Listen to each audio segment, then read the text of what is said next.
طبعا مشاهير العراق ذول ياهم كلهم ملتمين هنا. تعالوا ويانا خلينا نشوف شنو السالفه. السلام عليكم. وعليكم السلام. شكو هاي لما شكو معود واحد ربح بيت. والثاني بيت وسيارة. بربحوا بيت وسياره؟ ايه. خلينا نشوف بعد شنو السالفه. مريم مجد السلام عليكم. القلب الغالي. هاي لمه المشاهير شكو ايش صاير؟ اوسي صارت مشكله كبيره. شكو. طلق بيت السياره. السلام عليكم. حبيبي وعليكم السلام. هاي اللمه مال المشاهير شكو ايش صاير هنا؟ هذا يقولون واحد رابح بيت وسياره بلد دينار، ما ادري شلون هذا. مرات خلينا نسال عبد الحي. السلام عليكم. وعليكم السلام. هاي لمه المشاهير شكو ايش صاير هنا؟ يضربون العراق؟ يضربون العراق على اي اساس؟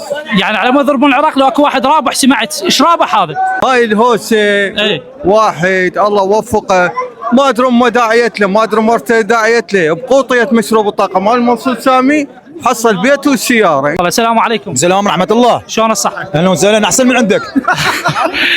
هاي اللمة مال المشاهير شنو؟ انا دايخ مريت بالشارع وشفتهم ملتمين شكو. والله انا اول ما جيت عبالي عركه اي. عشيره بعشيره وصار فصول وهاي، فلما سالت انه شخص رابح من مشروب طاقه مال منصور سامي رابح بيت وسياره شنو سعر القوطية هاي؟ بلد دينار. زين يقولون الاطفال ما يصير يشربونها صح؟ اوه يصالح اطفال هذا المشروب الطاقه ولا للحوامل ولا الحوامل من 18 سنه فما فوق. تخيل ب1000 دينار تشتري مشروب الطاقة منصور سامي، اولا غير صالح للاطفال، ثانيا غير صالح للحوامل. ب1000 دينار اذا طلع لك حرف الاس تربح سيارة، اذا طلع لك حرف البي تربح بيت.